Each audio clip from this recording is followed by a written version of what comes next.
Una importante reunión de directivos nacionales de la Coordinadora de Ex Soldados Conscriptos del Servicio Militar Obligatorio del 73 al 90 se realizó en la ciudad de San Fernando. Esta asamblea, que se planificó para dar claras respuestas respecto de la actual situación, fue llevada a cabo el día 28 de junio.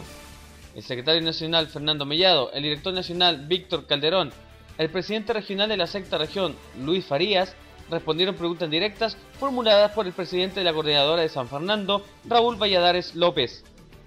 En la ocasión, y con la presencia de directivos de San Fernando, se tocaron los puntos más importantes de la posición actual, destacando la mirada crítica hacia el actual sistema político-social, como también a la ignorancia en materia de legislación vigente por parte de varios políticos, principalmente de la izquierda. ¿Cuáles son exactamente las leyes a las cuales estamos invocando, ¿cierto?, los ex soldados de los periodos 73-90? Bueno, aquí, o sea, en las leyes nacionales, la ley 11.170, ¿ya? En la ley 11.170 que dice, se refiere en cuanto a la conscripción. Y esa ley 11.170 es regulada en la parte económica con la ley 11.133. Que esa es la ley 11.133 es la que habla de las imposiciones y también es la que regula los empleados fiscales, semifiscales, particulares, ferrocarril y personal de soldados conscriptos. Esa es la ley 11.133. Y también en la ley 11.170 nosotros tenemos censura de poderlo proponer al tema, que es el artículo 77, el 78, el 79. Y también en la ley 11.170 existe la ley 1445 del año 1951, que donde esa ley tenía que haber un departamento social para que cada soldado conscripto pudiera él denunciar o demandar en cuanto a sus atropellos, en cuanto a los derechos humanos o los vejámenes que él pudiese haber sufrido dentro de las unidades cumpliendo un servicio militar. ¿Dónde está? ¿Cuáles son los derechos? ¿Quién reconoce los derechos de los ex soldados conscriptos que cumplimos con el servicio militar obligatorio entre los años 1973 a 1990? Los derechos que nos asisten como soldados, ex soldados conscriptos son muchos. El primero es lo que decía Víctor en delante, la ley 11.133, donde a todos quienes hicimos la conscripción se nos descontaron nuestras imposiciones y esas imposiciones hasta el día de hoy están impagas. En segundo lugar, hay otra ley que está, digamos, amparada en la ley 11.170, la 20.045, y otras leyes más de la conscripción que establecen que al noveno mes un día uno pasaba a ser soldado de planta con un sueldo distinto al de soldado conscripto. Jamás a ningún ex soldado se le ha cancelado como soldado de planta. Otro derecho que tenemos, hasta el año 1990 en nuestro país la mayoría de edad era de 21 años. Todos quienes hicimos el servicio militar durante el gobierno militar éramos menores de edad. Por otra parte, existen los derechos internacionales del niño. También existen los derechos económicos. Todos quienes hicimos el servicio militar fuimos reclutados para hacer un año de servicio militar, o la ley establece un año, y ahí hay un problema, digamos, que es muy interesante de analizar. Las leyes desde el año 1811 en adelante, hasta el año 73, establecían que el servicio militar era por un año. De la noche a la mañana, durante el gobierno militar, se establece el servicio militar por 2 años. Durante el gobierno militar no hubo parlamento ni senado cuando se decretó la conscripción por 2 años. Por lo tanto, nosotros queremos saber por qué el Estado nos obligó a hacer el servicio militar por 2 años si no hubo parlamento y tampoco senado que nos obligara a hacer el servicio militar por 2 años. Cuando nosotros fuimos soldados conscriptos, muchos de nosotros estábamos trabajando y la ley obliga al empleador a guardar el trabajo por un año. Si estuvimos más de un año, cuando volvimos a buscar nuestro trabajo ya estaba prácticamente, lo había ocupado otra persona. Lo que pasa con los reservistas también ocurrió exactamente lo mismo. Cuando lo llaman como reservistas también estuvieron por un periodo bastante amplio, donde también ellos perdieron su trabajo una vez que se reinsertaron laboralmente. Por lo tanto, ¿cuáles son las leyes que nos asisten para poder reclamar lo que estamos reclamando? Son todas las leyes que mencionamos. Otro dato muy importante, el Estado, a contar de marzo de este año aproximadamente, reconoce que sí tiene una deuda para con nosotros los soldados conscriptos. Razón por la cual todas las autoridades políticas, tanto en el Parlamento como en el Senado, constantemente nos están recibiendo para que nosotros planteemos nuestras demandas. También nos han recibido el Ministro de Defensa y también nos han recibido las autoridades eclesiásticas. También hemos plasmado este problema en la ONU, donde estamos invitados a la Comisión Internacional de Derechos Humanos en Ginebra, Suiza, a plantear este problema. Entonces todas las autoridades hoy día nos están recibiendo porque saben que tenemos un derecho que es innegable para con nosotros los ex soldados conflicto.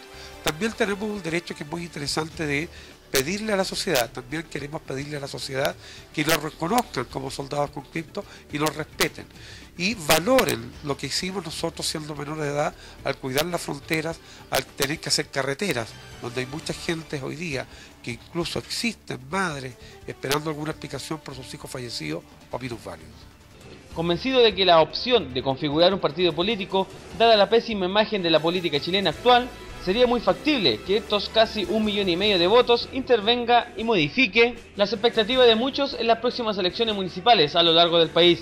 Y ni hablar del tema presidencial, que si en la última elección se resolvió por más o menos 250.000 votos, es claro que la próxima presidencia de Chile estaría claramente en jaque, si los ex soldados conscriptos del servicio militar 73-90 se vandalizaran alineados. ¿Cómo le ha ido las gestiones en el ámbito político, don Fernando? En el ámbito político hemos tenido reuniones con la Cámara de Diputados y también con la Cámara de Senadores, donde hemos planteado exclusivamente de que el Estado haga funcionar la mesa de trabajo que estaba lista, digamos, en el mes de noviembre del año pasado. Esas son las únicas gestiones que hemos podido hacer, digamos, en el ámbito político. Por tanto, el Poder Ejecutivo como el Senado no tienen las facultades para pagarnos o no tienen las facultades para solucionar las demandas que estamos haciendo. Por eso estamos haciendo todas las gestiones para que se agilice y se ponga en práctica o en marcha la famosa mesa de trabajo que estamos esperando. Don Víctor, ¿cómo va el tema internacional respecto de lo que estamos planteando nosotros?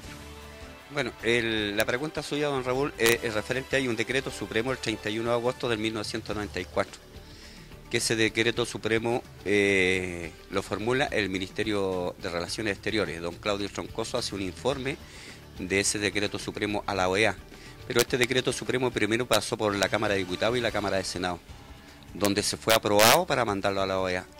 Y ese decreto supremo es para retomar y recabar todos los temas en cuanto a los derechos humanos sucedieron del 73 al 90, donde se crea una comisión interministerial, dominada Comisión de Verdad, que participa el Ministerio de Relaciones Exteriores y que la preside el Ministerio Interior, Ministerio de Defensa Nacional, el Ministerio de Justicia, el Ministerio de Educación, Ministerio de Salud, más la Cancillería, para retomar y recabar todo este tipo de atropello a los derechos humanos que sucedieron en nuestro país. Y la extrañeza más grande que queda de que no se tomó el tema de los soldados con Cristo. Entonces pensamos que hasta ahí ha sido irresponsable los gobiernos que han pasado en el país no haber tomado el tema de nosotros. ¿Cuáles serían los derechos humanos que han sido atropellados respecto a los ex soldados conscriptos que están convocados en esta Dirección Nacional? Como hemos dicho anteriormente, quizás las primeras violaciones que ocurrieron con nosotros fue que no estuvieran más allá del tiempo que la ley nos obligaba a hacer la conscripción. Hubo personas que estuvieron 3, 4, 5 años haciendo la conscripción. En segundo lugar, que no nos pagaran las platas que nos deberían pagar, que nos hicieran descuentos que no correspondían que nos hicieran. Y otro tema que es muy interesante, quizás que fue lo que más recordamos, que lo que más nos duele todavía, es que el hecho de que la ley nos obliga a que no nos pueden sacar más allá de 100 kilómetros de redonda cuando hacemos nuestra conscripción. Hubo jóvenes que fueron mandados a Arica, a Coyhaique, a Putre, es decir, a más de 2.200 kilómetros de distancia. Eso quizás no era tan grave, lo grave era que los días viernes, como a las 6 de la tarde, nos licenciaban, nos daban franco, que son los permisos para salir de las unidades, pero el día viernes en la noche, 6, 7 de la tarde, donde había una masa flotante de 400, 500, 600 jóvenes que salían, digamos, a deambular por las calles, donde la población civil se replegaba, se escondía en sus casas y dejaban a estos jóvenes vagando por las calles, buscando comida en el suelo prácticamente, recogiendo algún rastrojo de comida para poder alimentarse, y durmiendo en las plazas, durmiendo arriba de los árboles, durmiendo muchos de ellos en las playas, amontonados como los pingüinos y pasando fríos de muchas veces en la zona sur del país, 8, 10, 12 grados bajo cero, en consecuencia que eso era una responsabilidad de la misma unidad militar. Por tanto, todos los descuentos que nos hicieron de peluquería, de lavandería, del cine, el 15% del fondo reservista, cuando nos hicieron responsables del cargo, cuando nos hicieron responsables del armamento que quedaba inutilizado en la unidad y nos descontaban a nosotros, esos descuentos no correspondían.